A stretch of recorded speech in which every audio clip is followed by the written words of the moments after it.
The gunman in Saturday's attack at the White House Correspondents Dinner appears in court and faces a new charge: attempted assassination of the President of the United States. The war with Iran, negotiations foundering, the Strait of Hormuz stymied, available munitions being depleted. Where is all of this heading, we ask Adam Smith, ranking Democrat on the House Armed Services Committee.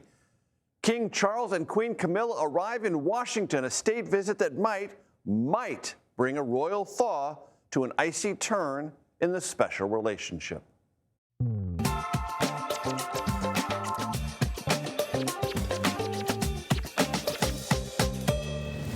Hello everyone, I'm Major Garrett in New York. Welcome to the Takeout. More than 9 million Americans hold multiple jobs, meaning a full-time job and a side hustle or two. Amazingly, nearly 500,000 Americans work 2 full-time jobs. That number, by the way, is at an all-time high and most certainly a sign of these economically stressed times. I joined their ranks for 4 days this week, here in New York for CBS Mornings and here in the afternoon for the Takeout. So to those workers doing double duty all the time, I salute you. It was a weekend of work for many who attended the White House Correspondents Dinner. You know why. The gunman arrested at the scene and who appeared in court today never made it to the ballroom in the basement of the Hilton Hotel, but it wasn't for lack of effort. Secret Service agents arrested Cole Allen, 31. You see him there after gunfire was exchanged and one officer was wounded. Allen was not wounded, a minor miracle. Allen was a hotel guest and came armed, federal authorities have alleged, with an intent to harm President Trump and other senior administration officials. That he failed does not mean security was as tight as it should have been or that response times to protect President Trump and those in the line of succession could not be improved.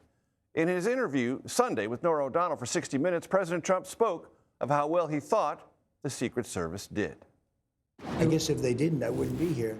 But I think they really did a great job. Now, can you make adjustments? I mean, we're also learning. Can you make adjustments? I think the only adjustment would be you move your security equipment further away. But it was about 50 yards away. 50 yards is a lot of yards. Now, when a guy's running at that speed, he was a very fast person.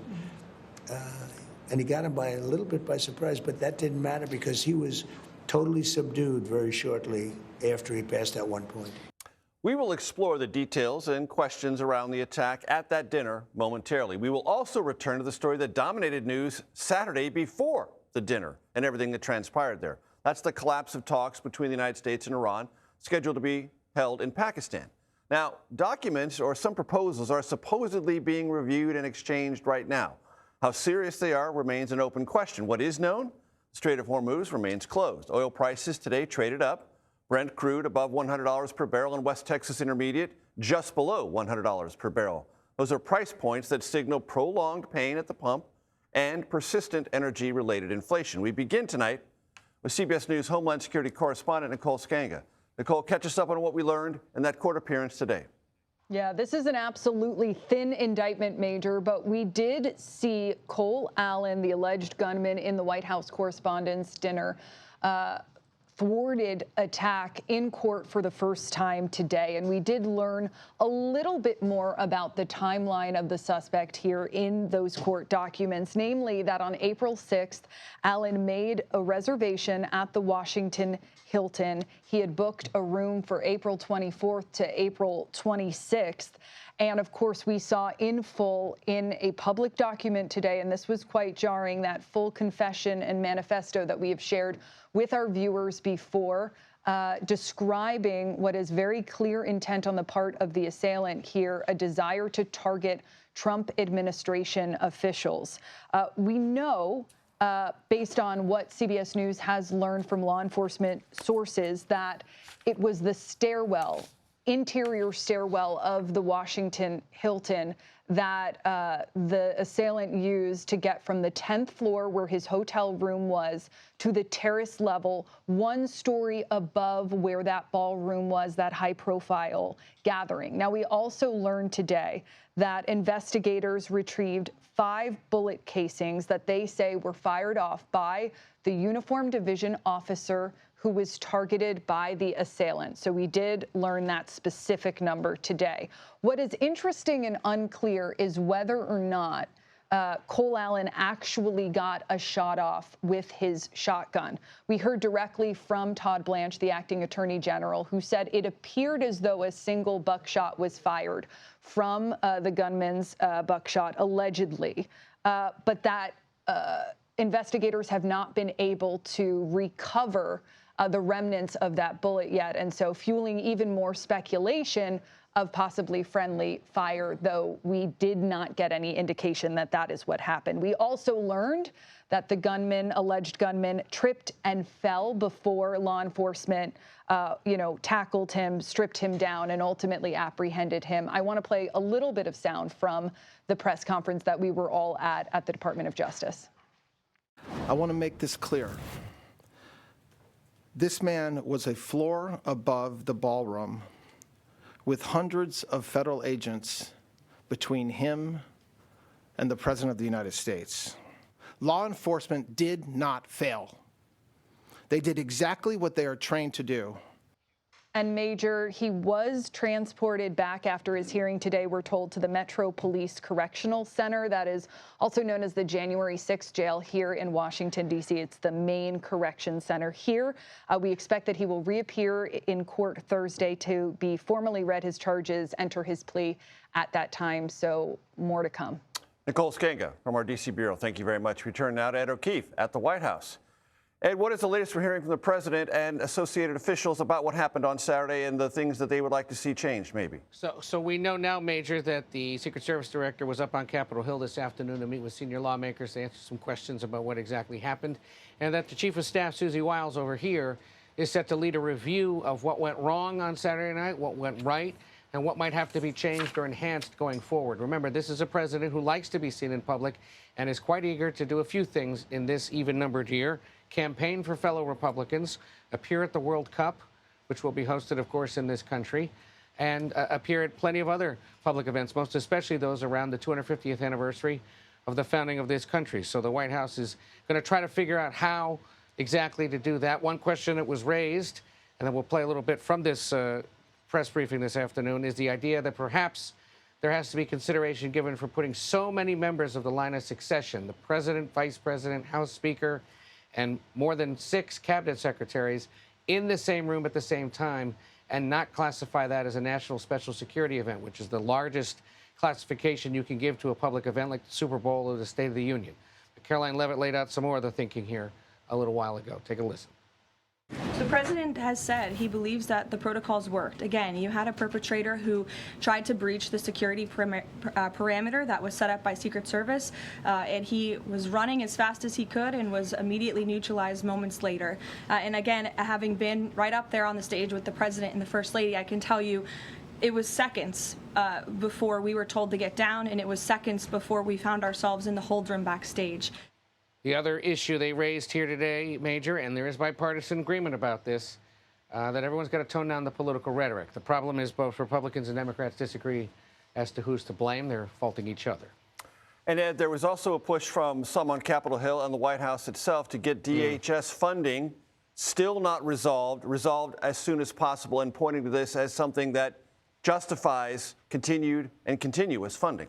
Yes, and this is something we've asked for specific examples of how the shutdown may have affected planning or carrying out the duties on Saturday night. The White House and so far Homeland Security have not, at least publicly, shared any specific examples, but they make a fair point, which is that if people were actually being paid, if that wasn't on their mind, and if this department was in fact fully operational and fully funded, all sorts of things might be going differently that didn't necessarily happen or maybe weren't caught or thought of for whatever reason in the lead up to Saturday. It's been more than 70 days of this shutdown. Both the White House and Congress have not been able to sort it out because they're essentially unable to reach a deal, unable to compromise. But this was a good reminder of what can happen when eyes are taken off the ball. Ed O'Keefe at the White House, thank you very much. CBS News national security analyst Aaron McClain joins me now. He's also the host of the Most Excellent School of War podcast. Aaron, it's great to have you with us. You heard the acting attorney general. Please evaluate what he said and implied that there was really no genuine threat and no one failed. Look, President Trump clearly has a kind of emotional connection to these officers who really have displayed a lot of valor in protecting him, not just over the weekend, but at other events in the past. The acting attorney general also sticking up for the team there. His quote specifically that there were hundreds of agents in between this assailant and the president. I'd like to see that diagrammed out. I'm sure it's true that there were hundreds of agents in the vicinity, but actually between the assailant and the president, all I can speak to is what I was an eyewitness to. And what I was an eyewitness to was shots were fired, and it took 10 seconds, 10 very long seconds, for any agents to manifest themselves in the vicinity of the president. Another 10 seconds after that for the president to be escorted off the stage. You may say that's really fast. It's a really long time. 10 seconds is a really long time when shots have been fired. I also was at an event where my ID was never checked. I was at an event where the security perimeter that the metal detectors were set up at, where this incident where the gunman was finally taken down occurred in the vicinity of, was essentially at the threshold of the ballroom itself. And when you go through those doors, you have a clear line of sight to the platform. So the question is not, did we succeed in stopping this likely mentally unstable, tactically sort of silly person who we just learned today seems to have tripped and fallen before he was taken down. How would it have gone had the assailants been more serious? Had there been 3, 4, 5 of them with expert training and a real readout of what that building was like and what that ballroom was. Yes, sir, absolutely. And that's the standard to which this event should be held. Not whether we succeeded in clearing the low bar, but based on what we just witnessed our capabilities being, the Secret Service capabilities being, would we succeed in clearing the high bar of a more serious attempt? You and I have been talking for weeks now about the war with Iran. Evaluate where we are. Strait of Hormuz and these dialogues that are on paper or maybe things being passed back and forth, but no one really talking face to face. It continues to be a game of economic chicken. We have our blockade, the United States' blockade of Iranian ports. We have the Iranian closure of the Strait of Hormuz. There has been some, I don't know, movement probably overstates it, but reports over the course of the last 24 hours or so that the Iranians have an offer that if we're willing to lift our blockade, the Iranians will then engage in discussions about opening the Strait of Hormuz. Of course, you recall that when the ceasefire began, part of the condition of the ceasefire was that the Strait of Hormuz be open. The United States, in the end, imposed the blockade because the Iranians didn't open the strait. So we're kind of going in circles here. Not only that, but one of the things that the Iranians said about reopening the Strait of Hormuz is we'll do that provided we extend way into the future specific talks about the future of a nuclear program within Iran. That cannot be a starter for the Trump administration. It would not appear. Extend nuclear issues into the future and also all other issues. Questions of proxies. Of course, we have renewed fighting between Israel and Hezbollah out in Lebanon. These are the issues that the United States went to war over, and the Iranian offer is essentially, we'll consider reopening the strait and talk about all that stuff later. Which we should remind ourselves was open when this started. That's right. That's right. And the Iranians essentially closed it pretty early on in the fighting, and so far the United States has not made an effort to open it. Help my audience understand a little bit better, Aaron, from your perspective, Israel, Lebanon, Hezbollah. What's going on? There was talk of a ceasefire that had being extended for 3 weeks, but now that seems very, very fragile, if not non-existent. Yeah, if the ceasefire continues, it's the kind of ceasefire where we all shoot at each other a lot, which in this part of the world actually can happen from time to time. Hezbollah, obviously a terror organization, proxy of Iran, also a political party in Lebanon. There have been now high-level contacts between the Lebanese government and the Israeli government, and one interesting consequence of this war is heightened tensions inside Lebanon between Hezbollah, a Lebanese extreme Shia organization, and the Lebanese government itself. Obviously, the renewal of fighting there could give the Iranians more reason to delay or not talk on the grounds that the ceasefire terms are being violated. That's a pretty nebulous claim. I also think it works the other direction, too. Some sort of resolution of the war with Iran that leaves Iran with the ability and the money to keep funding its proxies will only extend this conflict in the western end of the Middle East between Israel and Lebanon indefinitely. Aaron McLean, always great stuff. I appreciate it very much. Thank you. Still to come on The Takeout, the ranking member of the House Armed Services Committee, Adam Smith, how he views Iran's new offer to reopen the Strait of Hormuz that we were just talking with Aaron about, while delaying negotiations on a nuclear program. Also, King Charles and Queen Camilla arrive in Washington for a 4-day state visit. The backdrop, America's 250th birthday, and new stresses to the special relationship. Plus, Florida Republican Governor Ron DeSantis unveils importantly, his new redistricting map. The goal, 4 more GOP seats. Will the legislature go along? Our political panel will tell us. The Takeout returns in 90 seconds.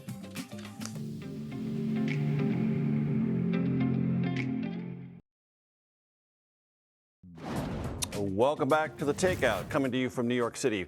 Washington Democratic Congressman and Ranking Member of the House Armed Services Committee, Adam Smith, joins me now. Congressman, always good to see you. I want to tell you about something that you might not be aware of, but I want to get your reaction to. We have confirmed through U.S. officials that Kid Rock flew to Fort Belvoir this morning on his private jet and took a ride on 2 Apache helicopters with Secretary of Defense Pete Hegseth.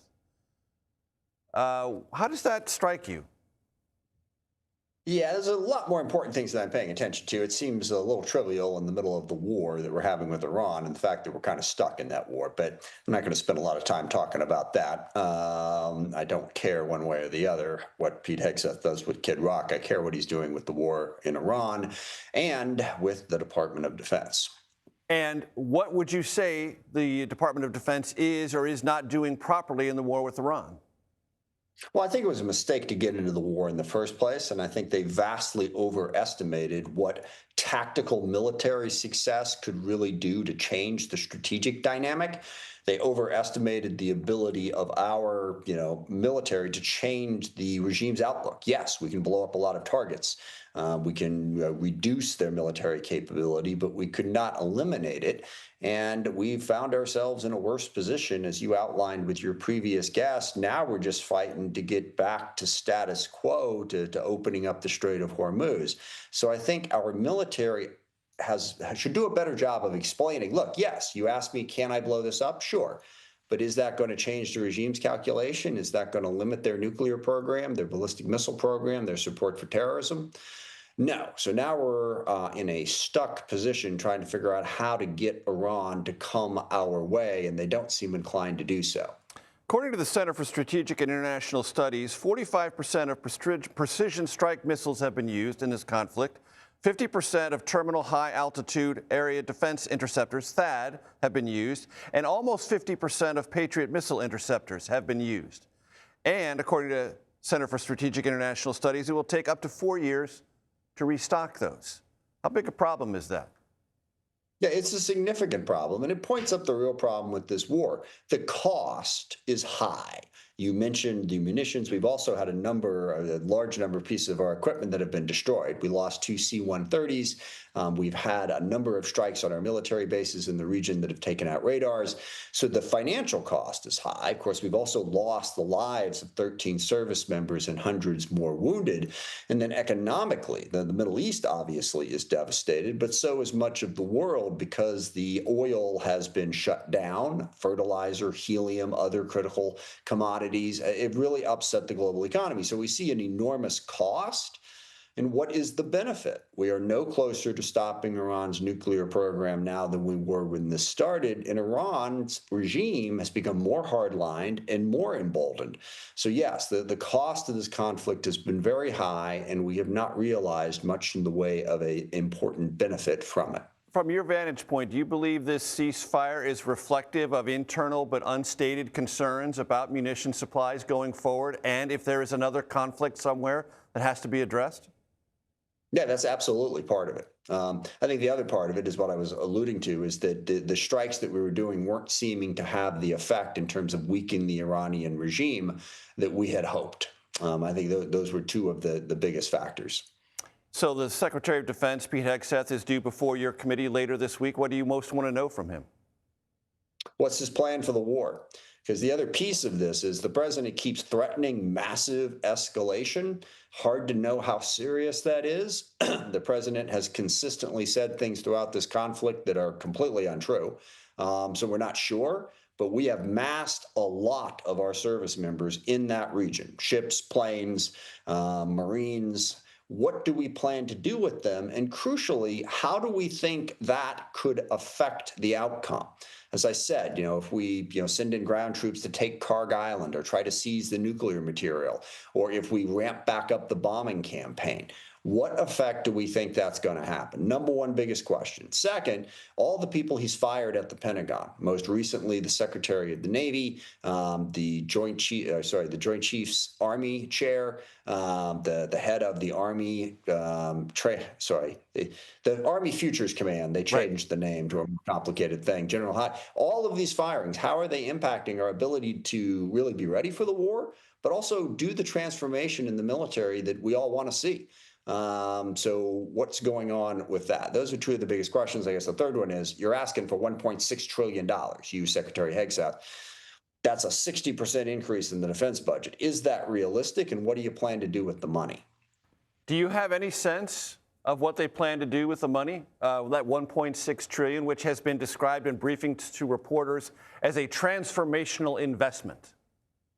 Yeah, well, it's a lot more money. I don't know if you want to call it a transformational investment, but in a situation where we have a $40 trillion debt, the president insists on cutting absolutely everybody's taxes so we have less revenue to deal with. A 1.6, and the 1.6 I get from counting the supplemental. They're talking about asking for $100 or $200 billion for a supplemental for this war. No, I think that the focus is going to try to be on drones, counter-drone technology, ballistic missile defense, and all of that. But there's also $22 billion battleship that the president is planning on building that doesn't seem to make any sense for the modern battlefield. So I question severely whether or not the Pentagon, which has not yet passed an audit, can effectively spend that much money. So yeah, we need a lot more details on where the money is going. Let me get your thoughts on the DHS standoff over funding. The White House said again today it needs to be resolved, and the attack at the White House Correspondents Dinner Saturday underscores the necessity of paying everyone in DHS. And it has been observed by those who are not necessarily Republicans or Democrats, but are process-oriented, that this standoff has taken things out of the appropriations process, put it on a track where a reconciliation can now in the future resolve these things, and appropriators have essentially lost the essential role of Congress over the purse. How do you evaluate that? Well, first of all, we, a long time ago in the House, should have passed what the Senate passed. The Senate passed a bill that would have fully funded everything in DHS except for ICE and the Border Patrol. Not an ideal outcome, because you'd like to resolve the whole thing, but we would have funded what we agree upon. There is still considerable disagreement on how to better regulate what ICE and the Border Patrol are doing along the lines of immigration enforcement, and with legitimate concerns. We saw the 2 people killed in Minneapolis. We've seen all of the excessive use of force and the violation of people's rights. Those issues should be addressed. But we have a bill that the Senate passed unanimously in a bipartisan way, that the House has had the opportunity to pass for over a month now, that would fund everything else. It would really be helpful. We should do that. And then the larger issue, yeah, I agree. We should not be going to reconciliation to fund ICE. I will also point out that we already did reconciliation last year, which added $190 billion to DHS, to ICE and the Border Patrol. They shouldn't need another chunk of money from a reconciliation process. The entire DHS budget is around $60 to $65 billion a year. So the supplemental from last year was 3 times that. They should have plenty of money to deal with those problems. Congressman Adam Smith, Democrat from Washington, ranking member of the Armed Services Committee. Appreciate the time, sir, as always. Thank you. Thanks, Major. King Charles and Queen Camilla now in Washington. The latest on the royal visit. Next, right here on The Takeout.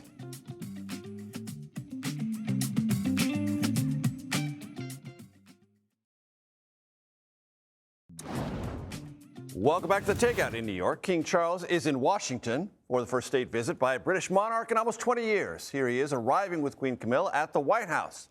Paris having, you guessed it, tea with President Trump and the First Lady. Tomorrow, King Charles will give an address to a joint session of Congress. Our Caitlin Huey-Burns is following all this and joins us from our D.C. bureau. Caitlin, take it away.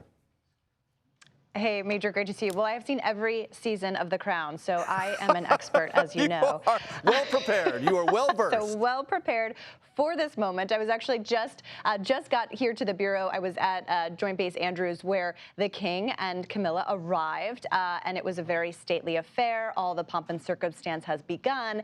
And Major, in an era in which tradition is kind of often put to the wayside, it was a pretty special and notable moment, his arrival here. And it comes, as we've been talking, against the backdrop of what happened over the weekend, of course, heightened security concerns as well.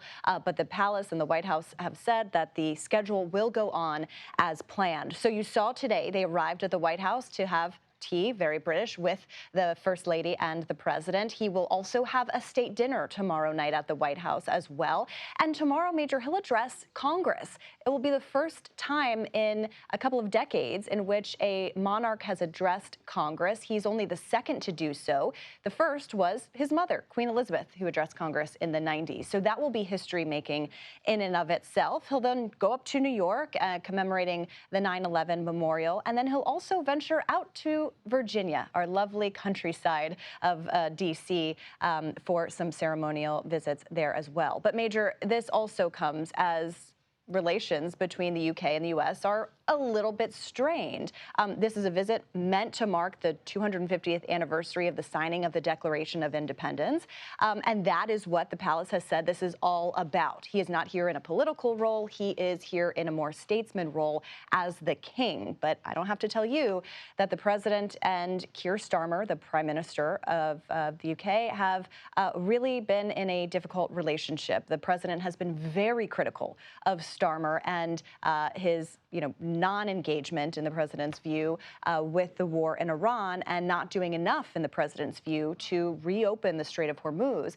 And the president's been very critical about the NATO alliance in the wake of Iran. As we know, the UK and the US were founding members. So there has been that relationship, but the president talks so favorably of the king. He has met him before. He likes him. He has said as much. And the president is very much looking forward to this visit. Whether it does anything to kind of bridge those divides right now between the political components remains to be seen, but certainly potential avenue there. Caitlin Huey-Burns, thanks so very much. I want to bring in our political panel here in New York, former New York Democratic Congressman Rondera Jones and former Chief of Staff to Vice President Mike Pence, Republican strategist Mark Short. Good to have you both with me. Thanks so very much. Good to be here. Let's talk about Florida, because this is a highly political maneuver by the governor of Florida, Ron DeSantis. 4 more seats for Republicans. We have a map, I believe, that we can show how it would look. This is written by the governor, the Florida Republican legislature. Look at that. That's like all red. And this is the latest tranche of the redistricting battle. Mark? Look, Democrats started this latest tranche after the midterms of 2022, trying to redistrict here in New York. I don't think there should be federal limitations on what the states want to do, Major, but I think I was actually here on your show when we started this in Texas and said I think at best this will be a wash for Republicans. I think the calculation that because Hispanics were overrun at the border in 2024, they decided to vote for President Trump doesn't mean they're going to be lifelong Republicans. And so a lot of those districts in Texas, I think, are at risk. And I think now you've seen basically other states look to engage in the same thing. And so, meanwhile, in Indiana, you have the Trump administration going after Republican state senators who resisted the calls to redistrict. And so, at best, this is going to be a wash for Republicans, and basically it's kind of a race to the bottom. Mondare, I'm sure you have a response when Mark Short says Democrats got all this started in New York. I think today was the first time I heard that. Even Republicans acknowledge that Republicans started this, and they're now regretting it. But look, well, you're a New York Congressman. You know what happened after the 2022 election cycle? I certainly do. But you know what? Even in New York, a Republican judge was the one who ultimately drew the map but here. You tried to we didn't benefit from that. You tried to redraw in the middle of the cycle. When I was in Congress, we voted, Democrats, we authored and we voted for a bill called H.R. 1, which would have banned partisan gerrymandering nationwide, and we didn't get a single Republican vote to that effect. In this cycle, we saw Republicans in Texas and elsewhere redistrict in order to gain a partisan advantage, and what happened? It completely backfired. Gavin Newsom, the governor of California, tried to bolster Democrats as a response to that. We saw Abigail Spanberger, now the governor of Virginia, accomplish the same thing, and so on and so forth. And you got a lot of prominent Republicans saying, we wish we hadn't started this fight because now Democrats are finishing it. I want to talk to you about the White House Correspondents Dinner and what happened on Saturday. First, I want to show you what happened to Ronald Reagan outside the Washington Hilton Hotel in 1981. Play that. See, he's walking outside the Hilton Hotel. Assassination attempt by John Hinckley Jr. All right, now I want to show you a picture of what happened after that, because something was installed at the Washington Hilton, so the presidential limousine would never again be parked outside the Hilton. You see that structure? That is where the presidential limousine now enters, and then the middle door comes down, and the president does not step out of the vehicle until that door is secure and that spot is secured. And ever since then, it has been assumed, because the president is safe, the Correspondents' Dinner and everything that goes on in that ballroom is safe. We learned this Saturday that is not always going to be the case, that there can be something threatening there. Mark, I've pretty much described this as you know it to be true. Mm-hmm. Look, I think that Secret Service does a remarkable job, Major. I think reality is that this is the third attempt on President Trump's life in the last year and a half, and which I think it's dangerous today that Democrats are refusing to fund Department of Homeland Security. I think that should be done, and I think that the event, thankfully, no one else was harmed other than the one officer that was shot wearing a vest. Right, and it's always been assumed since then, because the president is secure and he gets out, that the building itself can be handled, and this event can be handled. Mondaire, your thoughts? So, a few thoughts. First of all, has already been a chronicling of the various security failures having nothing to do with lack of funding, but rather the competence or lack thereof of the people running the Secret Service. And let's be honest, it starts at the top, the administration in charge. I mean, you know that this event did not even get the highest level of security designation. I mean, we've all been... It historically has not. This has not been an event that has been seen as something on the same level as a State of the Union address or a Super Bowl. To Mark's point, there have been 2 prior attempts on the president's life. So you think it should have been? I mean, base case, of course. On top of that, there are a number of different protocols that are dissimilar, are not the same as what has previously been the case, that would allow someone to literally check in, as in the case of this shooter, a night or 2 before, and remark, apparently in the writing that he did, according to at least one news report I read, about how easy it was to access this place.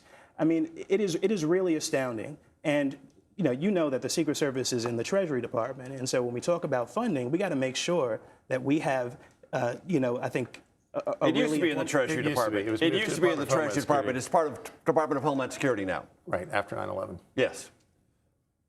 Any other thoughts, Mark, on what's going on or what you think the overall posture around the president needs to be, considering what you said about the 3 attempts? And Mondaire's criticism that maybe something is not being handled as well as it should be? I have great confidence in the United States Secret Service. I do think that we still live in an environment in which the rhetoric is incredibly too charged, and I think that needs to be addressed by all political leaders. All political leaders? Yes.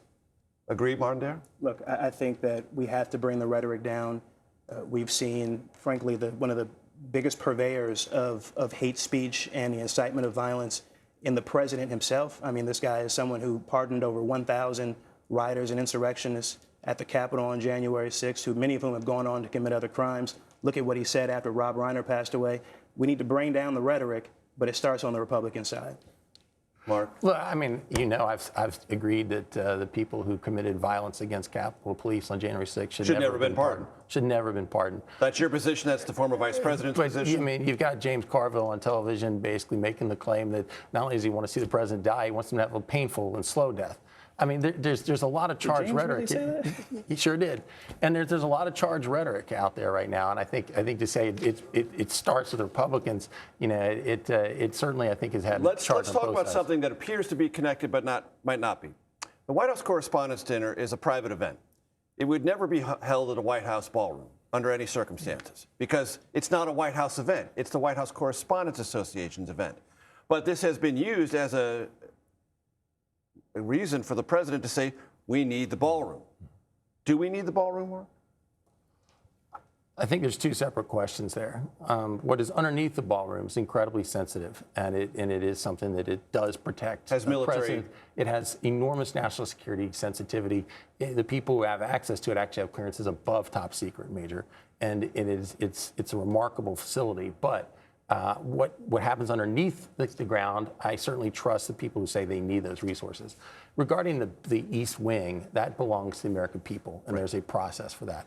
I'm not questioning that ultimately there needs a new ballroom, but there's a process to go through before you unilaterally take it down. Mondaire, you get the last 25 seconds. Look, there was no conversation about this proposed ballroom as even being something that would host the White House Correspondents' Dinner. It's a distraction from the security failures of this administration that led to what happened on the night of the White House Correspondents' Dinner. And to the extent that he would do any other illegal remodeling of the White House and the property thereon, I think that is something that also should be considered, but it's not as important as how he's tanking the economy for the American people. Mondaire Jones, Mark Short, I appreciate you both. Thank you very much for coming in. Author Sharon McMahon was scheduled to deliver the commencement address at Utah Valley University, where Charlie Kirk was assassinated last year. It was canceled after outrage in conservative circles about her postings about Kirk. Well, she joins me next to talk about all this. You're watching The Takeout.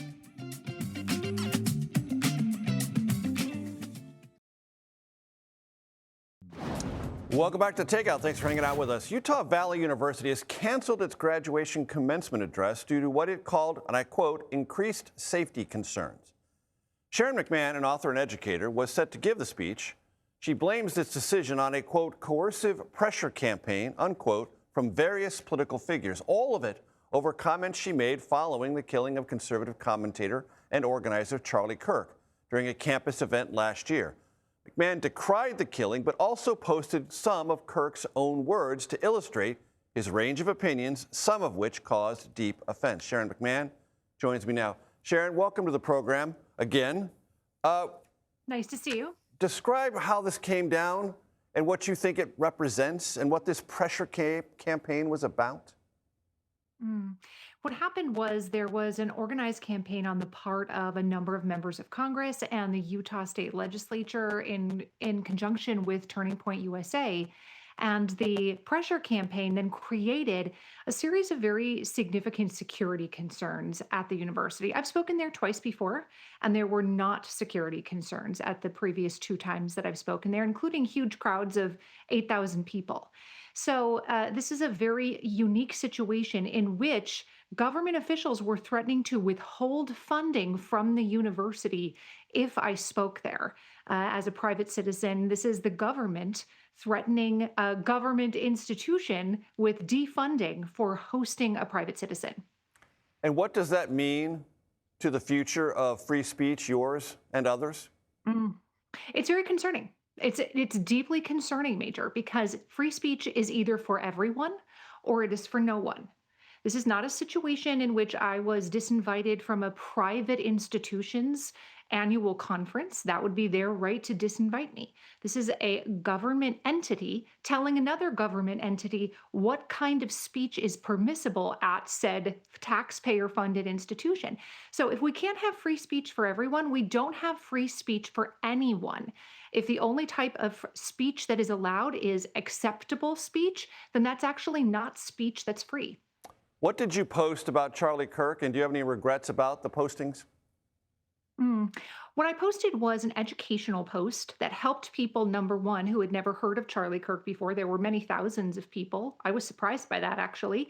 Many thousands of people had never heard of him and had no idea why somebody like him would be assassinated or targeted, which, by the way, was horrible, horrific, should never have happened. So it educated about who he was. Started Turning Point, had this many chapters, this many podcast listeners, that sort of type of content. And then it also helped educate people who loved Charlie Kirk, who could not understand why someone who was so beloved in their community, why someone like him would be controversial to many millions of Americans. So it was contextualizing some of his more controversial takes and helping people understand a bit about who he was, and to some people who didn't understand why he might have been a controversial figure. And there's nothing that I said in any of those posts that is in any way inaccurate or insensitive. I don't regret what I said. What I said was an honest accounting of the situation. Now, you might disagree with my choice to do that, and that would be your right to do that as an American. But this is not just a private disagreement between citizens. This is a government action, and therein lies the problem. Do you have any sense of what the motive was for the Republicans who assailed you, criticized you, and then threatened Utah Valley University with funding if you were allowed to speak? I haven't spoken to any of them personally. None of them have reached out to me personally, so I haven't had a chance to hear directly from them. I can only hypothesize that there was some kind of political expedience for at least some of them, in the sense that they were getting something out of it politically. I don't know exactly what that was. I can't say for sure, but this attack did not just come out of nowhere. I have never interacted with this group of people before. Like I said, I've spoken at this university multiple times. This was not just a random event. This was a manufactured outrage. And I can't tell you for sure what they were getting out of it, but it had to be something or they wouldn't have done it. You were going to speak longer for a minute than I presume, but in a minute we have left, what would you have told the graduates? One of the things that I would love for them to know is that it's so easy to feel like what we do doesn't matter. It's so easy to look around the internet and feel like I've done everything I can. I made all the calls, I did all the donations, I posted about it, nothing changed. And one of the things that history teaches us is that the people who have gone before us have never had any assurance of their own success. And they continue to act as if what they would do would matter for their descendants. And I think that's important for every single one of us to remember today, that what we do today will impact the country generations from now. And they get to be part of deciding what direction the country heads in as we head into the 250th anniversary. Very quickly, 20 seconds left, Sharon. Has this affected your speaking anywhere else?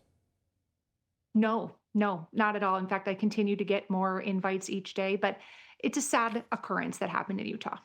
Sharon McMahon, I appreciate the time. Thank you very much.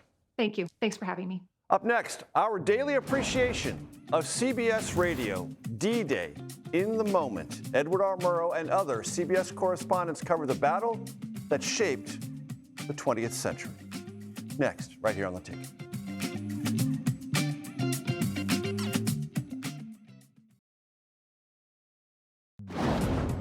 Time again, I'm happy to say, for our CBS Radio Clip of Fame. I told you Friday we would share moments from Edward R. Murrow and World War II. This is from D-Day, an epic moment for the Western world and for CBS journalists. There is no official admission that our bridgehead is free from concentrated artillery fire. But the general impression is that we are now in a position to start pouring the material ashore, the tanks and the self-propelled artillery. Incidentally, they are all waterproofed for traveling in water up to 6 feet. Eyewitness accounts indicate that all movement has ceased in the area of the attack. The roads and rails carry no traffic.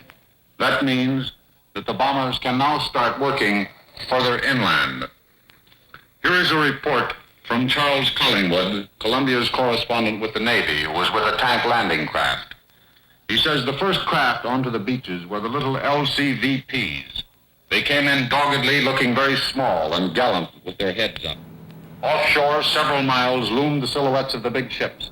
Between them and the beaches milled an assemblage of landing craft of all kinds, forming up, waiting to go in.